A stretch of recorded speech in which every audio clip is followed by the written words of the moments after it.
So as you guys saw in the video, now that video was primarily about customer service in sort of a one-on-one or a phone setting, and obviously we're talking about email etiquette here. So the connections aren't one-for-one, but I think there's still things that we can draw from that video into what we're going to be talking about. Now, before I went to go and talk about this email etiquette sort of thing, I went and chatted with some people that are kind of professionals in customer service, and I also went on my LinkedIn group for admissions and financial aid counselors and asked them what they thought about it. And some of the more experienced people said, well, the first thing you want to do when you're responding to an email communication that comes in and you have a parent or a student that's angry at you, first try to decide which is the best way to communicate back with them.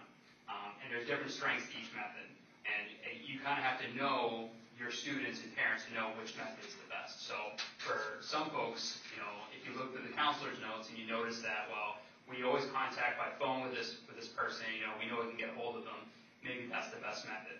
However, for some of our students and parents, they communicate almost exclusively through email, so that makes sense for those folks. But beyond that, there's strengths to communicating through email because, for one thing, if you're feeling very emotional, you can kind of make some space between you and the thing, think about it, choose your words carefully, whereas when you speak on the phone, you're more likely to slip up if you're going to.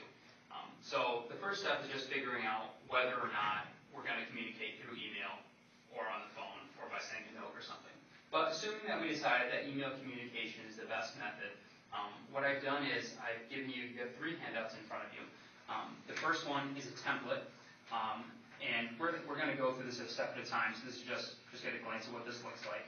I put this together. This is just all the steps I think that make sense in an email response to a difficult parent or student. By no means is this exhaustive. It's just kind of a sample. So if after doing this you say, well, I like this, but I don't feel I need this piece or whatever, feel free, you can change it. This is not, handed down from God or something. This is something I drew up. So feel free to change this or customize this as need be. Beside it, I also made a rubric that's there as well. And that, you're not getting graded on this. This is more for you when you're looking through it and you're looking at each of your pieces. You can kind of assess how high a level you're operating at. So maybe you want to go through your old emails, how you responded to somebody in the past, and look at it and say, okay, here's one area where I need to maybe tighten things up a little bit. And I put some of the points that you can become more proficient in right in that rubric. So this is just a resource you're not getting graded on, but way you can kind of grade yourself. So when we send out an email works much like a letter. There's typically 3 parts to it. You have your intro, you have your body, and then you have your sort of conclusion. And so what I've done is I've broken up your template into different sections. And so for your intro of your email, we want to get into the greeting. So hello, Mr., Mrs., or student name or whatever. But then we're going to get straight into what the presenter in the video is saying, right into the empathy. We want the student to know or the parent to know that we understand where they're coming from. And I want to make it very clear here, oftentimes the student or parent is wrong. When we're saying we're empathizing, we're not agreeing that they have the right answer, that they're correct. We're just saying we understand that you're feeling upset because he's very correct. Oftentimes with parents, this is their baby they're talking about. If things don't go well for them, this is a 18-year investment that to them is going down the tubes if things don't come out right. Or for the student, not having a whole lot of experience, they may not understand the stakes, but they get very emotional, and especially like with financial aid stuff. When money comes into the question, then people really go crazy. So the most important thing is we have to get them to the point where they can talk with us on a one-on-one rational basis. So that's why we want to get straight in with the empathy. We're saying, I understand how, maybe not say I understand how you feel, if that's something you suggested. I might say something more like, I understand why that would make you upset. Let them know they're talking to a human being and not a computer. That's kind of an important thing. The second thing, or the third thing on there, is restate the problem. And when I say this, this is a tool that's used in counseling. It's called mirroring. And basically what you're going to do is you're going to read the email that they said. You're going to restate how they stated the problem to you. So what I hear you saying is, you can either cut and paste something that they said or paraphrase it. Basically what this tells the client or the customer is that they're paying attention to what I'm saying. They understand how I feel, and they're not just sending me a form letter. They're addressing my problem, they understand me. That's what this says to that person. And then, and only then, after we've empathized, we've told their problem back to them, do we start going into the solution for them. We always try to deal with the emotions, say, we understand how you feel, I'm paying attention, and now we're going to talk about the problem. From there, if you look in your rubric and the third column down, the most proficient level is you address the problem clearly, you lay out options for them, so you give them choices, and then clear action steps are articulated. So in our setting, students complaining, well, I don't have enough money for A, B, or C. Well, I see that the problem is that the money, here are some steps we can take. We can go in supplemental form, do these things. Give them steps, give them options, give them things that they can do. The next step down is to offer resources. And this is something that I think we already do, but I want to affirm you to continue doing it, is when we refer somebody to something, say supplemental form or something, we don't just say, go to the web, go to Kuiper.edu and fill out a supplemental form. We give them specific links to the specific area they need. That's a really easy way that we can make life a lot easier for these people, and I think that they appreciate it. If you just say, go to the website, it was actually an article that I read that talked about this. It said, usually when people come with you in email, it's because they looked at your website and they couldn't find the answer to begin with, and that's why they're emailing you in the first place. So, be specific, give them locations. And I know you guys are good at that, but I want to affirm that in you.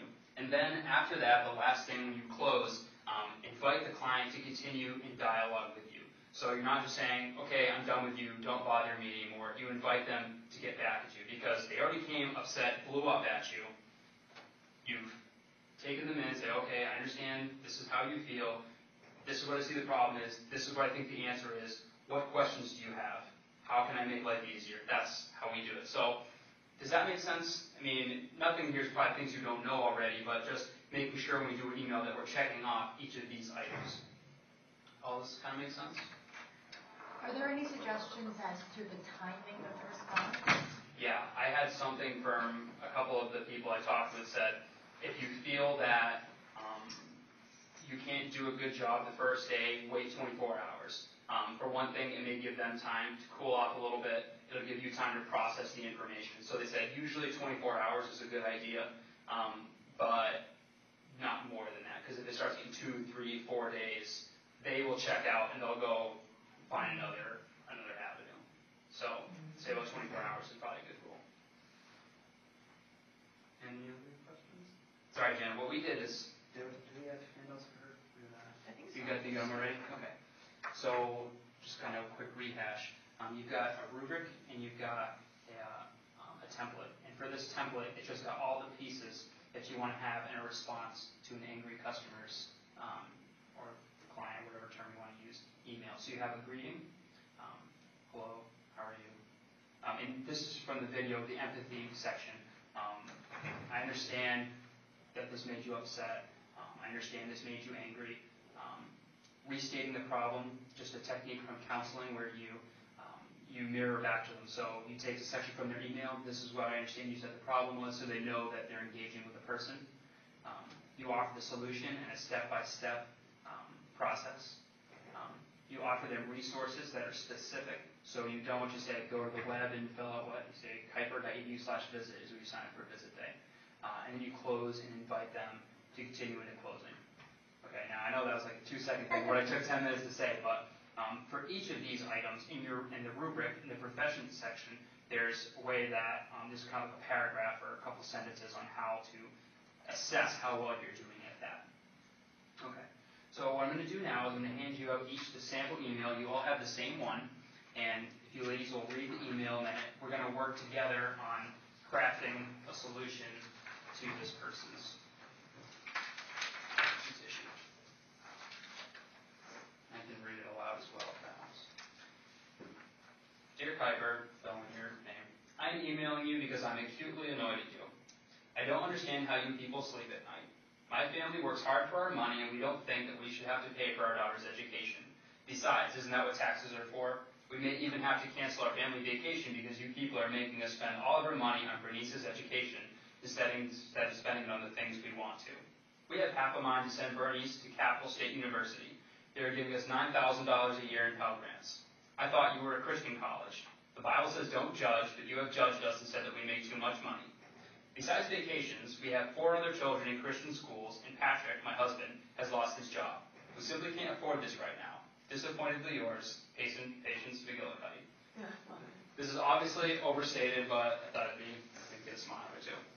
Okay, so let's go through this sort of a step at a time. All right, so where do we see the emotions in this email are? She didn't wait 24 hours. No, that's for the response. She did not.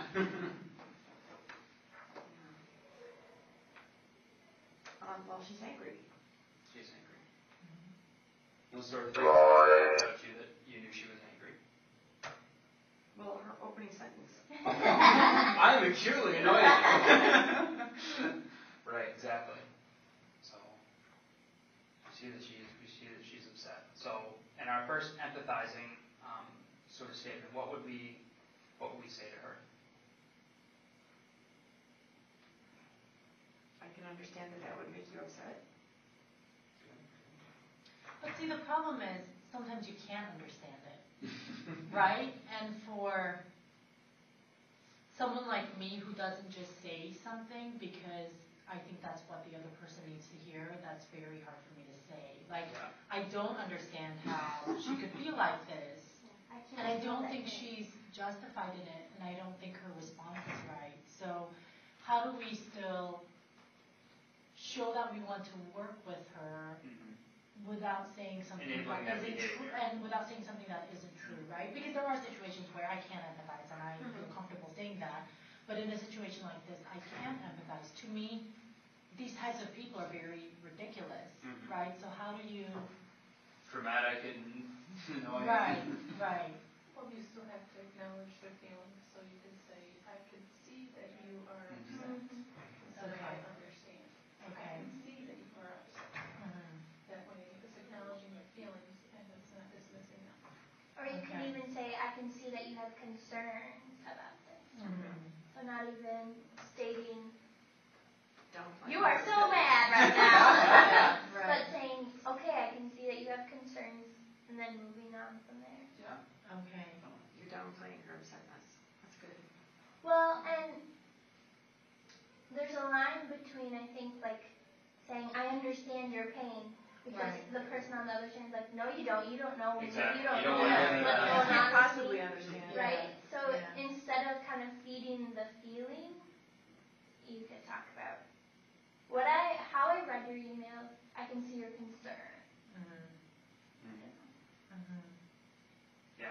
See, I think that you're onto something there. Identifying the emotion that you see in them, and it almost goes in the next step there. They're reflecting, where you're acknowledging that they're upset. So not just popping in and you look at them with a smile. Hello, how are you? You know, I mean, just going right into your solution. You know, they need to recognize that you are perceptive enough to notice that they're upset. Of course, in something like this, it's quite evident, but you're right. And I think some of it comes off of, I want to make sure I'm understanding you correctly. So that's another reason why you kind of state some of these things is, I understand that this is a concern, basically asking them, is that correct? Yeah, exactly. By you saying it, you're asking, is that how I should be receiving it? Because it opens up the door for them to say, actually, I was really happy when I got my financial aid letter. Even though I and it just just told you came about up. that. Like, you know? So it allows them space to correct you if you received incorrect